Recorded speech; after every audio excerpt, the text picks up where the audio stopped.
오늘의 헤드라인입니다. 올해 노벨 생리의학상은 미국의 윌리엄 케일린과 그레그 서멘자, 그리고 영국의 피터 래클리프 등 3명이 공동 수상했습니다. 세포가 산소 농도에 적응하는 과정을 밝혀내 빈혈과 암 등 혈중 산소 농도와 관련된 질환의 치료법 수립에 이바지한 공로를 인정받았습니다. 과학기술정보통신부 산하기관인 과학기술연합대학원 대학교가 상급기관 몰래 처장들의 직책 판공비를 인상한 것으로 확인됐습니다. 또 표창 포상금도 기본급에 비례하도록 바꿔 이전보다 최대 10배 이상 포상금을 챙긴 사실도 드러났습니다. YTN 사이언스가 단독 취재했습니다. 최근 기후변화의 영향으로 세계 곳곳에서 이상기후 현상이 반복적으로 나타나고 있습니다. 세계식량농업기구 사무총장인 실바는 기후변화를 방치할 경우 갈등과 굶주림이 증가할 것이라고 주장했는데요. 오늘 날씨학개론에서 기후변화가 초래할 수 있는 기근에 대해 알아봅니다. 다발성 경화증은 햇볕 노출이 적은 북유럽에서 높은 발병률을 보이는 질환이지만 최근 국내 젊은 층의 발병률이 높아지고 있다고 합니다. 장기간 적절한 치료를 받지 못하면 보행장애와 인지기능 장애 같은 영구적인 손상을 일으킬 수 있는 질병인데요. 오늘 내몸보고서에서는 다발성 경화증에 대해서 알아봅니다.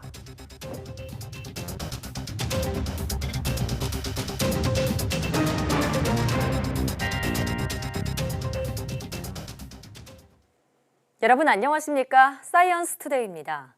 이번 주가 바로 노벨상 주간이죠. 올해 노벨 생리의학상은 미국의 윌리엄 케일린과 그레그 서멘자, 그리고 영국의 피터 래클리프 등 3명에게 돌아갔습니다. 이들은 세포가 산소 농도에 적응하는 과정을 밝혀내 빈혈과 암 등의 치료법 수립에 기여한 공로로 수상자로 결정됐습니다. 최소라 기자가 보도합니다. 미국 하버드 대학의 윌리엄 케일린과 존스 홉킨스 대학의 그레그 서멘자, 그리고 영국 옥스포드 대학의 피터 래클리프 등 3명이 올해 노벨 생리의학상 수상자로 결정됐습니다.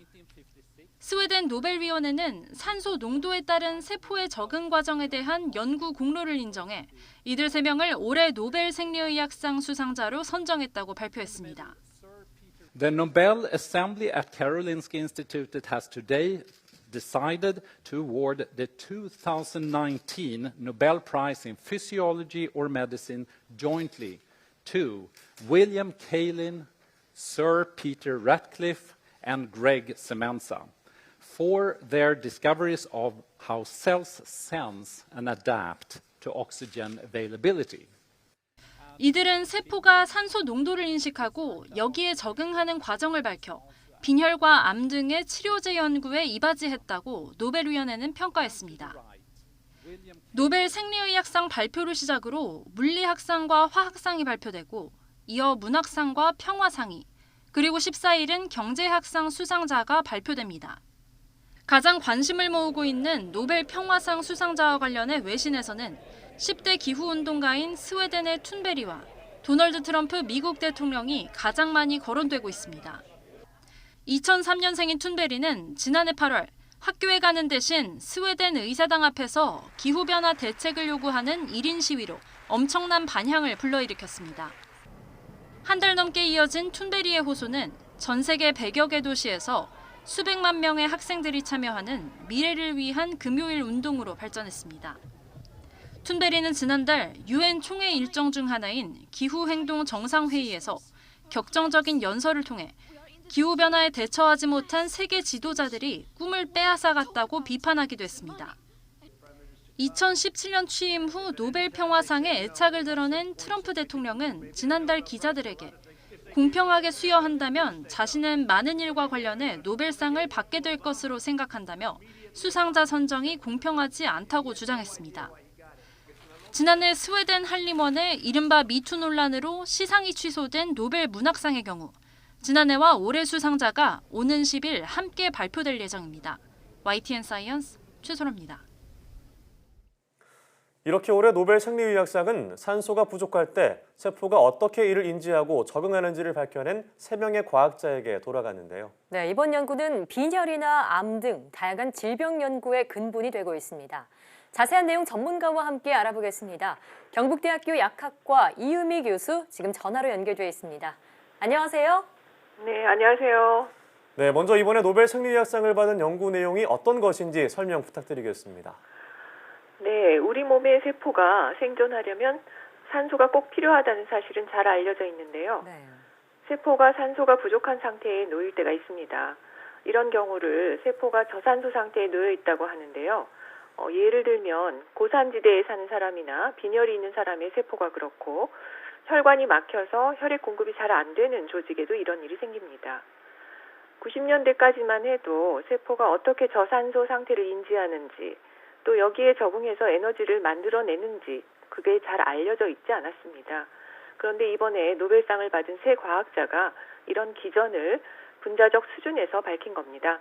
네. 자, 그렇다면 세포가 저산소 상태에 놓였을 때 우리 몸에는 구체적으로 어떤 일들이 일어나게 되나요? 네, 우리 몸에 산소가 부족해지면 혈관이 새로 만들어지기도 하고 또 적혈구가 늘어나기도 하며 대사작용도 많이 변합니다. 먼저 이번에 상을 받은 서멘자 교수는 이런 현상을 조절하는 유전자를 관찰했는데요. 300여 개에 이르는 이 유전자를 조절하는 핵심 스위치가 HIF, 즉 HIF라는 것을 밝혔습니다. HIF는 저산소 유도인자의 약자로 거의 모든 세포에 존재하는 단백질 복합체인데요. 산소 농도가 높을 때는 분해돼서 없어지지만 저산소 환경에서는 증가합니다. 그리고 케일린 교수와 래클리프 교수는 산소가 많을 때 HIF가 어떻게 분해되는지를 밝혔습니다. 산소가 많은 상태에서는 산소가 HIF에 결합해 HIF의 구조 변화를 유발하고 분해까지 유도한다는 겁니다. 그러니까 저산소 상태일 때는 이런 반응이 일어나지 않아서 HIF가 축적되는 거죠. 이런 반응으로 우리 몸은 저산소증을 대응하는 반응을 일으키고 결국 몸의 산소 농도를 다시 정상으로 되돌리게 됩니다. 네, 산소가 부족할 때 자정작용을 일으키는 어떤 키를 발견했다 이렇게 볼 수 있겠군요. 자, 그럼 이런 연구가 실제 우리 삶에서는 어떤 의미가 있을까요? 네, 이번 연구는 대표적으로 암과 빈혈 치료제 개발과 관련이 깊습니다. 먼저 암은 산소가 부족해도 잘 생존하고 증식하는데요. 암세포가 저산소 상태를 극복하기 위해서 HIF 발현을 늘리기 때문입니다. 이로 인해서 암세포 주변에 혈관도 새로 만들어지고 결국 전이 확률까지 높아집니다. 이 경우 HIF를 줄인다면 암세포를 억제할 수 있습니다. 하지만 반대로 빈혈은 HIF를 증가시키는 방법으로 치료할 수 있습니다. 네. HIF를 증가시키면 적혈구가 늘어나기 때문입니다. HIF는 또한 철 대사도 조절하는 것으로 밝혀져 있어서 실제 이와 관련된 치료제가 중국에서 승인되기도 했습니다. 네. 자, 말씀하신 대로 빈혈이나 암 치료제 개발에 새로운 길이 열릴지 기대되는데요. HIF가 중요한 핵심 키워드로 보이는데 또 어떤 분야에 이 연구가 적용될 수 있을까요? 네, 바로 줄기세포 분야입니다. 우리 몸에서 줄기세포가 만들어지는 것도 사실은 저산소 환경입니다. 네. 줄기세포 치료제를 개발하거나 조직 재생을 연구하는데 이번 발견이 활용되고 있습니다. 그리고 인공장기를 만드는 데도 정말 중요한데요. 저산소 신호를 이용한다면 인공장기의 혈관이 자연스럽게 분포할 수 있도록 할 수 있습니다. 그리고 이처럼 저산소증에 대한 세포의 반응 기전이 밝혀지면서 각종 질병 치료와 예방은 물론 조직공학 그리고 줄기세포 공학 등이 발전하고 있다고 생각됩니다. 네, 그렇군요. 자, 올해 노벨 생리의학상을 받은 연구 내용 함께 알아봤는데요. 경북대학교 약학과 이유미 교수였습니다. 교수님 오늘 말씀 고맙습니다. 네, 감사합니다. 네, 다음 소식입니다. 과학기술정보통신부 산하기관인 과학기술연합대학원 대학교 UST가 상급기관 몰래 처장들의 직책 판공비를 인상한 것으로 확인됐습니다. 네, 표창 포상금도 기본급에 비례하도록 규정을 바꿔서 보직자들은 이전보다 최대 10배 이상 포상금을 받을 수 있게 됐습니다. 어떻게 이런 일이 가능했는지 이성규 기자가 단독 취재했습니다. 32개 정부 출연 연구기관에서 이공계 석박사급 인재를 양성하는 과학기술연합대학원대학교 UST. 지난해 말 직책 판공비를 인상하면서 유일하게 처장급 판공비만 100만 원에서 130만 원으로 30% 올렸습니다. 어찌된 일일까? 알고 보니 교학처장이 위원장으로 있는 내부위원회 심의를 거쳐 결정된 조치였습니다. 판공비는 인건비나 재정당국인 기획재정부와 상급기관인 과학기술정보통신부에 사전 협의를 거쳐야 했지만 이마저 생략했습니다. 사실상 셀프 인상의 몰래 인상입니다. 상급 감독기관의 승인 없이 처당들의 처우 수준을 갖다가 스스로가 인상했다면은 원상복귀되는 것이 원칙이다. UST에 이상한 일은 또 있습니다. 전 직원을 대상으로 하던 표창 제도를 갑자기 보직자와 일반 직원으로 나눈 겁니다. 포상금도 50만 원에서 100만 원에서 기본급의 5%에서 10%로 변경했습니다. 이렇게 되면 팀장 이상 보직자들은 포상 확률이 커지고 포상금도 대폭 늘게 됩니다. 기본급이 높은 처장급은 포상액이 최고 10배로 껑충 뛰었습니다. UST는 학교에 따라 판공비 지급 기준을 개정했고 표창 제도는 직원 만족도 제고와 실적 중심의 조직 문화 구축을 위해 개선했다고 해명했습니다. 저희 내부에서는 그 학교에 의거해서 절차를 진행했다라고 생각을 하고 있었는데 이 문제가 나옴으로써 저희가 그 관련 상급기관 규정을 잘 인지하지 못했다고 생각을 했습니다. 그래서 앞으로는 개선을 하도록 하겠습니다. 현재 UST 처장 3명 가운데 2명은 전직 과기부 출신으로 이들이 요직을 차지하며 본인들 이속만 챙긴다는 비판도 나오고 있습니다. 그분을 모셨다는 거는 그런 것들에서 미스를 줄이기 위해서 행정 전문가로 모셨을 텐데 그렇다면은 처장이 알고도 묵인을 했거나 아니면은 뭐 그분도 몰랐다면 그것 또한 더 문제가 된 거죠. 과기정통부는 해당 사안과 관련해 실태조사에 나섰습니다. 과학기술계는 UST 외 다른 기관에서도 비슷한 사례가 있는지 전수조사가 필요하다고 지적했습니다. YTN 사이언스 이성규입니다. 엄재식 원자력안전위원장이 오는 11일 열리는 위원회 회의에서 월성원전 1호기의 연구 정지안을 심의하겠다고 밝혔습니다. 연구 정지안이 의결되면 월성 1호기는 고리 1호기에 이어 두 번째 연구 정지 원전이 됩니다. 엄 위원장은 국회 과방위의 원안위 국정감사에서 자유한국당 박대출 의원의 질문에 대해 이렇게 답했습니다. 박 의원은 지난달 30일 국회 본회의에서 월성 1호기 조기 폐쇄 결정의 타당성과 이사회 이사들의 배임 등과 관련해 한수원에 대한 감사원의 감사 요구안이 의결된 만큼 결과가 나올 때까지는 안건 심의를 미뤄야 한다고 지적했습니다. 그러나 엄 위원장은 원안위가 심사하는 내용은 이와 관련성이 없다며 사업자 입장에서 연구 정지안을 취소할 수 있지만 심의에서 논의할 과정은 아니라고 밝혀 안건 상정을 그대로 진행하겠다는 뜻을 나타냈습니다. 한국수력원자력은 경제성이 부족하다는 이유로 월성 1호기의 조기 폐쇄를 결정하고 지난 2월 원안위에 연구 정지를 위한 운영 변경 허가를 신청했으며 원안위는 지난달 회의에서 이에 대한 심사 결과를 보고받았습니다. 최근 5년 동안 한국수력원자력이 원전에서 사용되는 중요 안전장비를 안전성 검증이나 허가 없이 무단 교체해 사용한 것으로 드러났습니다. 바른미래당 신용현 의원이 원자력안전위원회에서 받은 자료를 보면 한수원은 2014년 11월 이후 한빛 569기와 한울 569기 등 모두 6기 원전에 498개 중요 원전 안전장비에 대해 한국원자력안전기술원의 안전성 검증이나 감독기관인 원안위의 허가 없이 교체해 사용했습니다.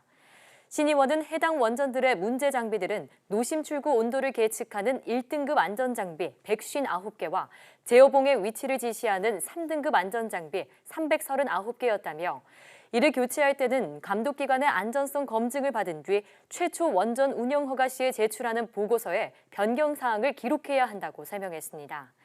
이어 안전장비 교체 시 받아야 할 검증 없이 장비가 무단 사용된 것은 원전 안전을 위협하는 매우 중대한 사안임이라며 한수원의 엄중 조치가 필요하다고 강조했습니다.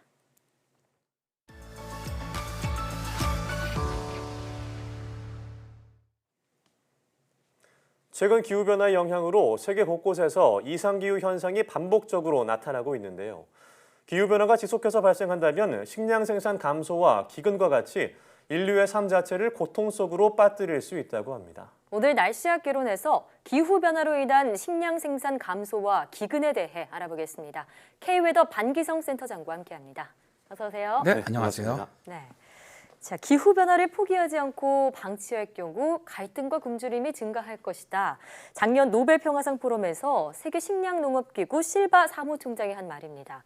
현재 이 기후변화로 인한 기근 얼마나 심각한 상태인가요? 그 실바 총장이죠. 그 사무총장은 세계 식량농업기구의 2018년 세계 보고서에서 나온 식량 안보와 영양 상태를 좀 예를 들었어요. 2015년부터 3년 동안 갈등과 기후변화의 영향에 의해서 전 세계적인 굶주림이 증가했다. 이렇게 밝혔는데요. 자, 이제 기후변화가 가져온 기근을 극복하기 위해서 점점 더 많은 양의 땅을 좀 차지하려고 하고 있고 또 더 많은 양의 수자원을 사용하려 하다 보니까 더 많은 갈등이 발생을 하고 결국 식량 불안을 더욱 조장하는 악순환이 발생한다는 겁니다. 그런 농업에서 기후변화에 적응해 생산량을 높이거나 유지하기 위해서는 더 많은 자금이 필요하다고 말하는데요. 뭐 참고로 예를 든다면 세계은행이 2010년에 실시한 주요 연구에서는 농업의 기후변화 적응 비용을 연간 한 70억 달러 정도로 추산하고 있습니다. 현실적으로는 매우 적은 자금만 제공되다 보니까 기후변화에 농업이 제대로 적응하지 못하고 있다는 것이죠. 네, 그렇다면 이 세계 식량농업기구는 이 기후변화를 막고 식량 생산을 증가시키는 방법이 어떤 게 있다고 말을 하고 있나요? 실바 사무총장은 일단 기후변화를 저지를 하고 식량 생산을 늘리는 일 중 가장 간단한 일은 나무를 심는 일이다. 라고 얘기를 했는데요. 뭐 예를 든다면 이 아프리카 사막화를 막기 위해서 사헬 지역에다가 이 만리장성이라고 불리는 프로젝트가 지금 진행되고 있습니다. 아프리카 20개국이 중국의 만리장성보다 더 긴, 그러니까 중국의 만리장성이 한 1300km 되는데 이거보다 더 긴 초대형 나무 숲을 갖다가 지금 만들고 있거든요. 이 초대형 숲의 이름이 아프리카의 그린 그레이트 장벽입니다. 월인데 기후변화 지속적인 사막으로 황폐해진 사하라 사막 지역을 복구하는 것이죠. 사하라 앤드 사헬 이니시어티브라고 불리는 이 프로젝트는 에티오피아라든가 뭐 말리, 세네갈, 나이지리아, 수단 등 아프리카 20여 개국이 지금 현재 참여하고 있습니다. 자, 그런데 기후변화로 인해서 식량 생산이 감소한다면 우리가 먹을 수 있는 음식의 양도 줄어들 것이고요. 영양분 섭취도 당연히 감소할 것인데 이로 인한 문제점은 없을까요? 네, 그렇죠. 실바 유엔 식량농업기구 그 사무총장은 더 높은 기온, 변덕스러운 날씨 이런 패턴들은 토양과 숲 그리고 해양의 건강을 해치고 있다고 얘기를 해요. 그래서 2005년 이후에 기아에 허덕이던 나라 중 거의 40%가 같은 기간에 극심한 가뭄에 시달렸다는 것이죠. 또한 기후변화로 인해서 생산된 음식이 영양가가 떨어지고 있다고 얘기를 합니다. 지금 지구의 이산화탄소 수준이면은 밀 같은 경우는 아연이나 비타민 A와 같은 단백질과 미네랄이 적어서 영양이 감소할 것이다 라고도 말하고 있죠. 사실 이 세계식량농업기구의 추산에 따르면 옥수수 가격은 3분의 1이 인상되고 밀은 2배로 오를 것이라는 겁니다. 그러니까 어떻게 보면 가난한 사람들은 이제 필요로 하는 식량을 살 여유가 없어질 것이라고 주장을 하는 것이죠. 그래서 이제 실바 사무총장이 이런 문제를 해결하기 위해서 유엔 식량농업기구는 다양한 프로젝트를 갖다 현재 실행을 하고 있는데 뭐 예를 들어서 기후 스마트 접근법이라든가 환경 및 생물 다양성을 보존하는 관행과 기법의 실행 이런 것들을 좀 통해서 농업의 기후변화 적응을 촉진해야 한다고 이야기를 합니다. 자, 이런 기후변화 적응은 수백만 가난한 가정 농가가 어려움을 극복하는 데 도움이 되어야 한다는 것이죠. 이제 유엔 식량농업기구는 지난 5년 동안 300개 이상의 프로젝트 또 프로그램을 갖다 실행을 하면서 기후변화에 적응하도록 도왔다고 밝혔습니다. 네, 그렇다면 이 실제로 지구온난화로 인한 곡물 피해의 수치 같은 거는 정확히 어떻게 추산되나요? 이런 거는 최근에 나왔죠. 2018년에 일본 국립연구소인 농업식품산업기술종합연구기구가 연구한 바에 따르면 지구온난화 현상으로 한 기후변화로 옥수수나 밀 등 주요 곡물의 전 세계 피해액이 연간 48조 원 규모라고 발표를 했습니다. 이 연구소는 1981년부터 2010년까지 30년 동안의 옥수수, 밀, 콩, 쌀의 생산량을 가지고 지구온난화가 발생하지 않았을 경우 이때의 생산량과 비교를 해봤어요. 자, 그랬더니 단위 면적당 옥수수는 4.1%, 밀은 1.8%, 콩은 4에서 5%가량 생산량이 감소했다는 겁니다. 곡물별로는 옥수수의 폐가 가장 컸는데 연평균 약 25조 2천억 원 정도가 되었다고 하네요. 그렇군요. 이처럼 뭐 밀이나 쌀과 같이 주식이 되는 곡물의 식량 생산이 줄어들게 되면 가난한 나라 혹은 빈곤 계층에게는 더더욱 큰 영향을 미치지 않을까 싶은데요. 그렇죠. 사실 정말 이건 심각한 문제라고 볼 수가 있습니다. 기후변화로 2050년에 최대 53만 명이 사망할 수도 있다.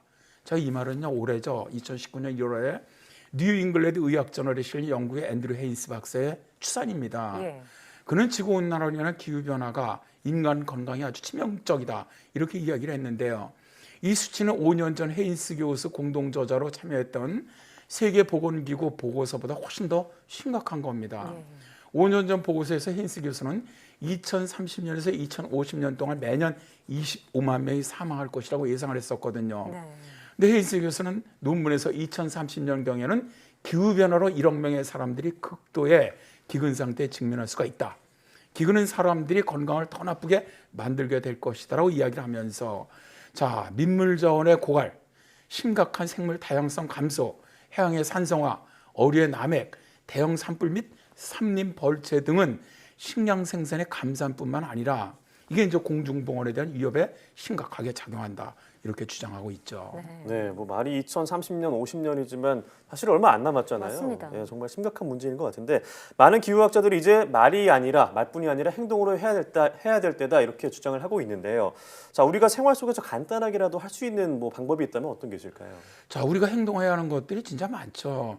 그 중에 이제 실천하기 가장 어려운 것 중에 하나가 식사량을 좀 줄이고 고기를 덜 먹는 겁니다. 예. 식량 생산 과정에서 나오는 온실가스는 인류가 배출하는 온실가스의 3분의 1 또는 거의 4분의 1에 이르거든요. 그런데 놀랍게도 이 가운데 80%가 축산에서 나옵니다. 그러니까 축산은 인류에게 단백질을 공급해주는 대신에 지구 환경을 상당히 더럽히고 있는 것이죠. 온실가스를 배출해서 기후변화를 유발하고 있고 숲을 파괴하고 식량과 물 부족을 부르고요. 수질을 악화시킵니다. 소고기를 생산하기 위해서는 같은 칼로리의 곡물을 생산할 때보다 160배 더 넓은 땅이 필요하고요. 예. 참, 이 지구촌에 이 소가 한 15억 마리가 지금 있다 그래요. 이들이 또 방귀나 트림을 통해서 배출하는 메탄가스가 연간 한 1억 톤 정도에 이르는데요. 예.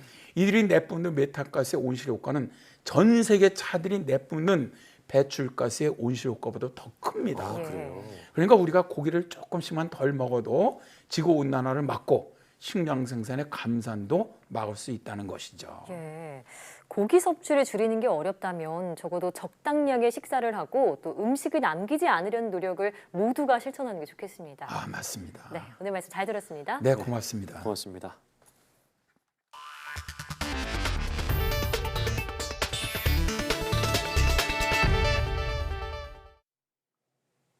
날숨, 즉 내쉬는 호흡으로 폐암을 진단할 수 있는 이른바 의료용 전자코가 국내 연구진에 의해 개발됐습니다. 간단하면서도 저렴한 비용으로 폐암을 진단할 수 있어 폐암 조기 발견에 도움을 줄 전망입니다. 이정우 기자입니다. 지난해 한국인 사망 원인 1위는 암.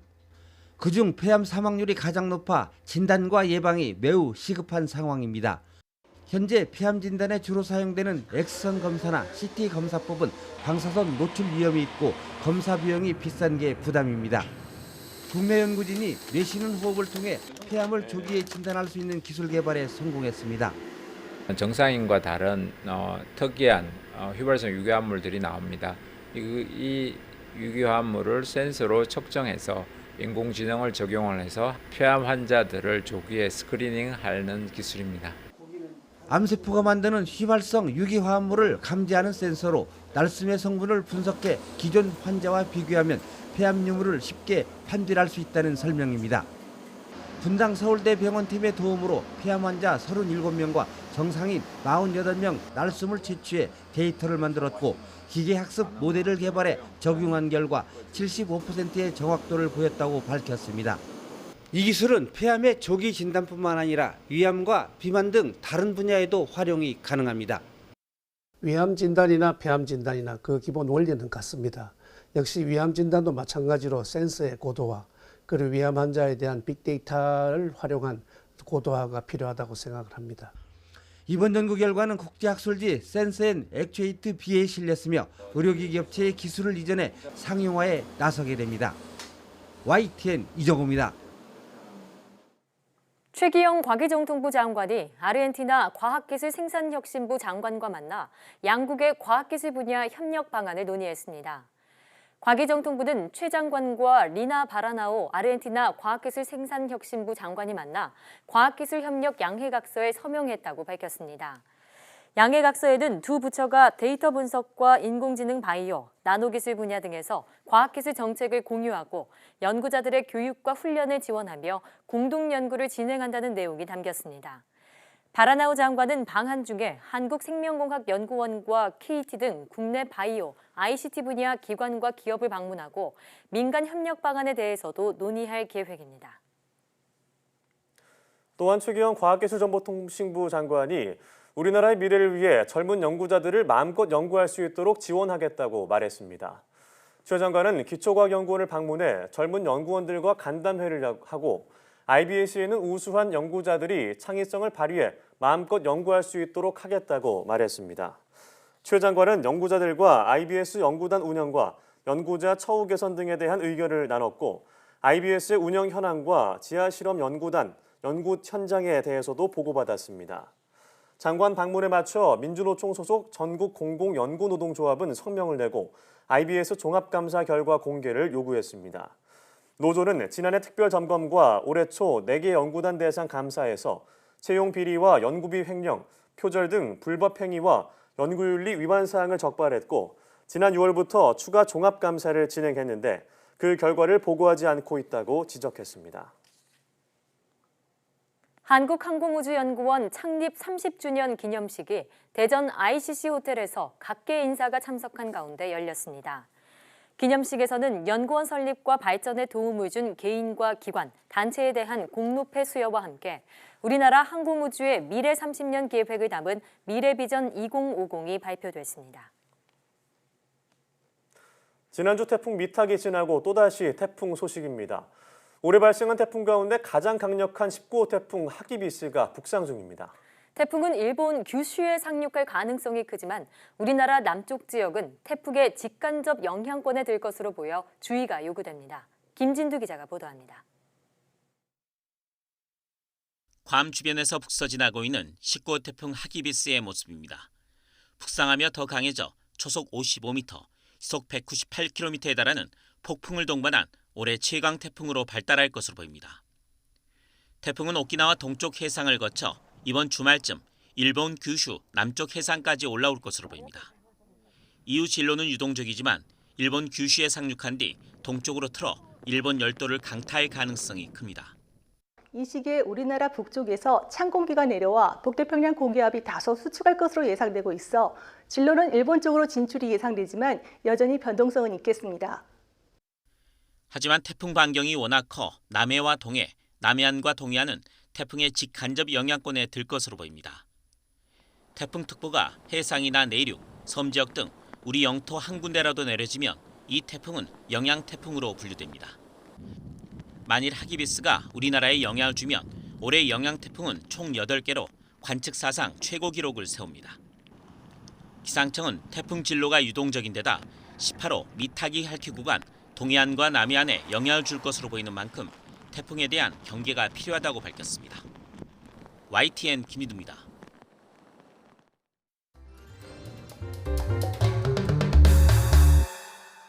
전 세계 과학 관련 소식을 전해드리는 지구촌 사이언스 시간입니다. 지난주 지구촌에서는 어떤 소식들이 있었을까요? 화면으로 만나보시죠. 페루의 한 성당 앞에 화려한 옷을 입은 반려동물 수백 마리가 모였습니다. 신부는 동물들에게 성수를 뿌리며 천주교식 축복을 내리고 있네요. 강아지와 고양이는 물론 애완용 다람쥐와 새까지 축복을 받고 있는데요. 지구 반대편인 필리핀에선 뱀과 거북이들도 등장했습니다. 지난 4일이죠. 바로 세계 동물의 날을 기념해 열린 행사인데요. 또 10월 4일은 자연과 동물을 사랑하며 살았던 12세기의 성인 프란치스코의 날이기도 합니다. 사람들은 반려동물이 건강하길 염원하면서 이 행사에 참가했다고 하네요. 지구 상공 400여 킬로미터 높이의 국제 우주 정거장입니다. 우주복을 입은 우주인이 홀로 정거장 외벽에 매달려서 작업을 하고 있네요. 태양열 발전기에 들어가는 배터리를 최신 리튬이온 배터리로 바꾸는 건데요. 새 배터리는 한 개에 180kg에 달하고 냉장고의 반 정도 되는 크기입니다. 무중력 공간에서 이 거대한 배터리를 교체하는 것은 쉬운 일이 아닌데요. 나사는 이번 달 5차례에 걸쳐 정거장의 모든 태양열 발전 배터리를 교체하겠다고 밝혔습니다. 지난달 페루 당국이 적발한 불법 어선입니다. 어선에 실린 수십 개의 상자를 열어보니 바싹 건조된 해마가 가득하네요. 모두 1,200여만 마리, 무게로는 1톤이 넘습니다.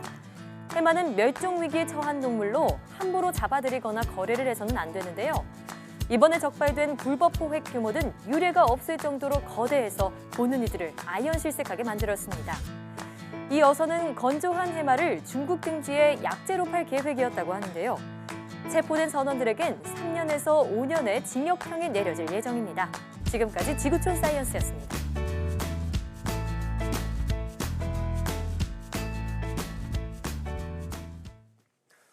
발병 3주가 되도록 계속되고 있는 아프리카 돼지열병의 여파로 돼지고기 소비가 뚝 떨어졌습니다. 인체에 영향이 없다고는 하지만 불안한 마음에 수입 소고기나 닭고기를 사 먹는 소비자가 늘고 있습니다. 김태민 기자가 취재했습니다. 아프리카 돼지열병이 불어닥친 지 3주째. 정육점에서 돼지고기를 찾는 손님은 눈에 띄게 줄었습니다. 인체엔 아무 영향이 없다고 해도 꺼림칙한 마음은 가시질 않습니다. 많이 줄었어요. 아무래도 그 돼지열병 때문에 좀 줄었죠. 한 3분의 1 정도 줄었죠. 돼지고기 소비가 급감한 가운데 도매 가격은 발병 전보다 낮은 수준으로 점점 내려가고 있습니다. 공급은 그런대로 유지되는데 판매가 줄었기 때문입니다. 이에 따라 소매가 역시 대폭 낮아졌지만 소비는 좀처럼 늘지 않고 있습니다. 전보다 지금 많이 가격을 다운시켜서 팔고 있습니다. 내려서. 아무래도 이제 열병 때문에 수요가 없기 때문에 저희들이 지금 가격을 많이 낮춰서 인하해서 판매를 하는데도 뭐 그렇게 많이 나가지는 않고 있습니다. 대형 마트들도 사정은 비슷합니다. 삼겹살 가격을 발병 전 수준으로 유지했지만 판매량은 줄어든 것으로 나타났습니다. 대신 수입 소고기와 닭고기, 오리고기 등 돼지고기를 대체할 수 있는 제품의 판매량은 크게 늘었습니다. 안 그래도 힘든 상황에 소비 한파까지 겹치면서 양돈 농가는 이중고를 겪고 있습니다. 농가들은 이중고죠. 사실 살처분하는데 힘들고 돈가는 돈가대로 떨어져서 뭐 생산원가 수준도 아닌 이게 뭐 폭락 수준으로 이루어지고 있으니까 굉장히 힘들 거고요. 축산업계는 대형마트를 중심으로 대대적인 할인 행사 등을 준비하며 돼지고기 소비 끌어올리기에 안간힘을 쓰고 있지만 이마저도 쉽지 않아 보입니다. YTN 김태민입니다.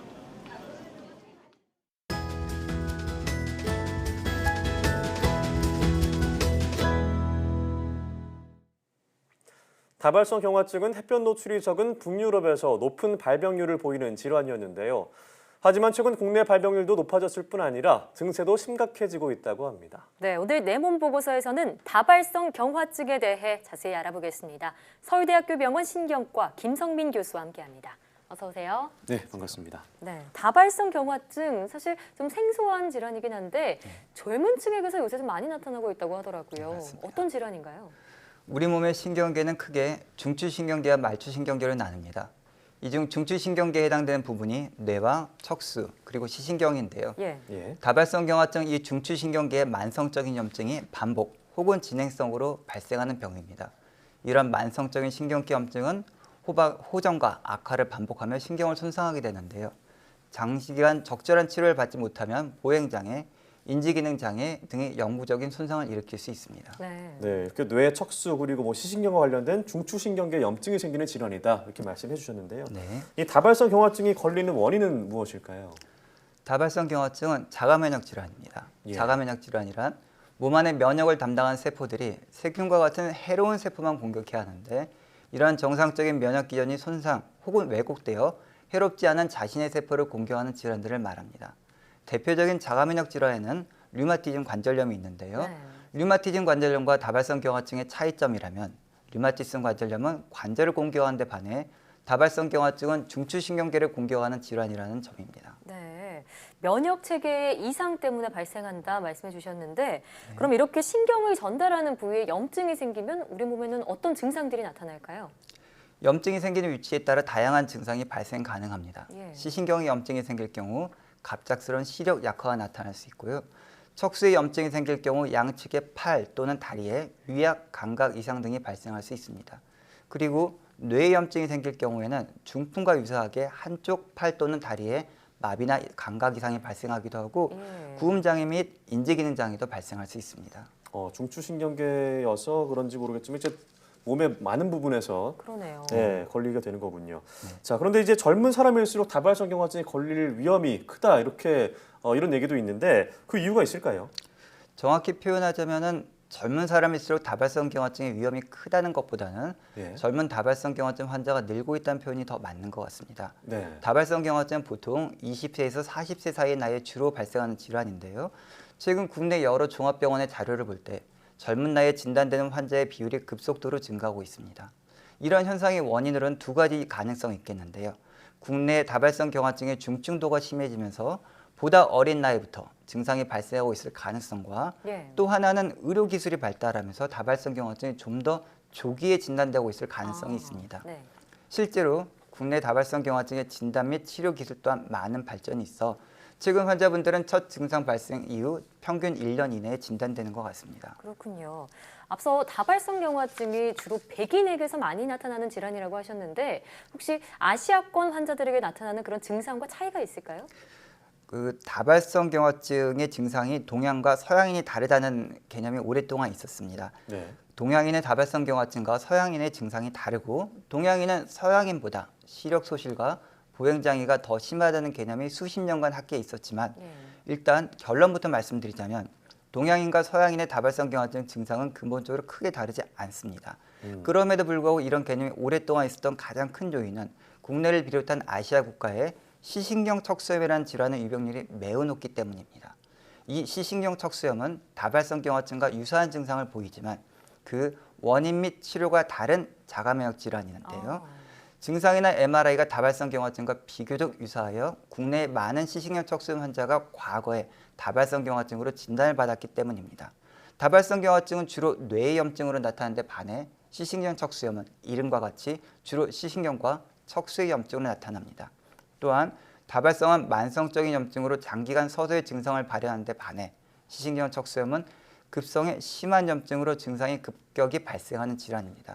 그간 국내뿐 아니라 외국에서도 이 두 질환의 감별이 매우 어려웠는데요. 2000년대 들어와서야 인체 혈액 내의 자가면역 항체인 항아쿠아프린4 항체가 시신경 척수염 환자에게만 존재한다는 사실이 알려진 이후 현재는 간단한 피검사를 통해 두 질환이 거의 완전히 구별되고 있습니다. 이 항아쿠아프린4 자가면역 항체 검사는 국내에서도 2015년도부터 의료검사 허가를 받아 현재 활발하게 사용되고 있습니다. 네, 그런가 하면 이게 뇌에 걸리는 것과 이제 비슷해서 그런지 뇌졸중과 다발성 경화증이 좀 전조 증상이 비슷하다고 알려져 있는데요. 둘은 어떤 차이가 있을까요? 두 질병 모두 주로 뇌의 병을 일으키므로 일부 유사한 전조 증상이 있을 수 있긴 합니다. 하지만 자세히 보면 많은 차이점이 있습니다. 일단 뇌졸중은 수분에서 수시간 이내에 증상이 발생하지만 다발성 경화증은 수시간에서 수일 이내에 증상이 발생하는 것이 일반적입니다.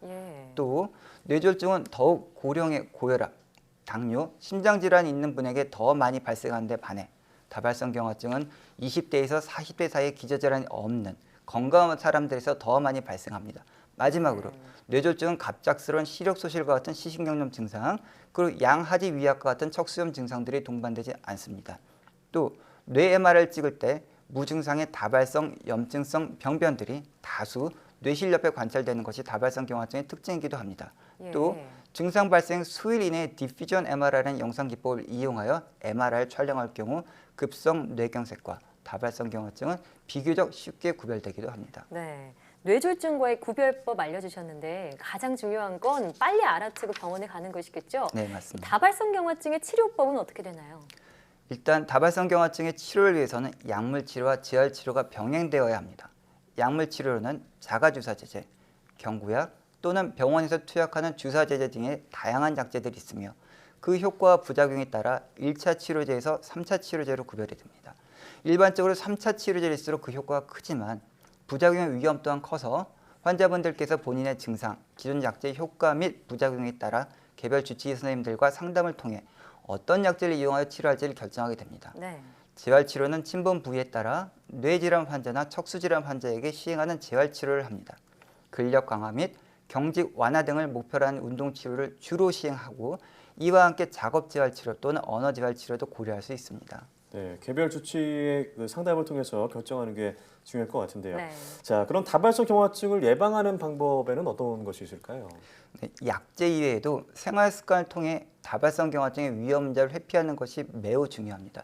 최근 국내 다발성 경화증의 유병률이 증가하고 젊은 다발성 경화증 환자들의 증상이 다소 심해지는 것으로 추정하고 있는데요. 이는 국내의 소화 비만 및 비타민 D 결핍증의 증가와 같은 환경 요인의 변화가 그 주요 원인으로 추정하고 있습니다. 따라서 야외 활동을 많이 하여 햇볕을 통해 자연적인 비타민 D 합성을 증가하고 운동 및 건강한 음식 섭취를 통해 소화 비만을 예방해야 합니다. 네. 많은 분들께서 궁금해하시는 음주와 카페인 섭취는 다발성 경화증의 위험도를 높이지 않는다는 것이 현재까지 연구 결과이니 적당한 수준의 술과 커피는 걱정하지 않으셔도 됩니다. 네, 요즘 날이 선선해서 야외에서 걷기 좋은데 비타민 D가 모자라지 않도록 좀 햇볕 아래에서 쬐는 것도 좋겠다는 생각이 드네요. 네. 오늘 말씀 잘 들었습니다. 네, 고맙습니다.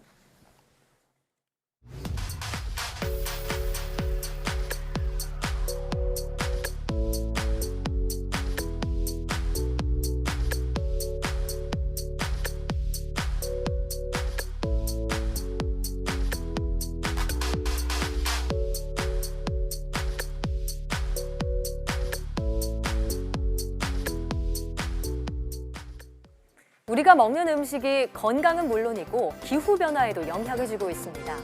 음식이 식탁에 오르는 과정과 또 남은 음식을 처리할 때에도 온실가스가 배출되는데요. 네, 이때 나오는 온실가스를 이산화탄소로 환산한 것을 탄소 발자국이라고 하는데요.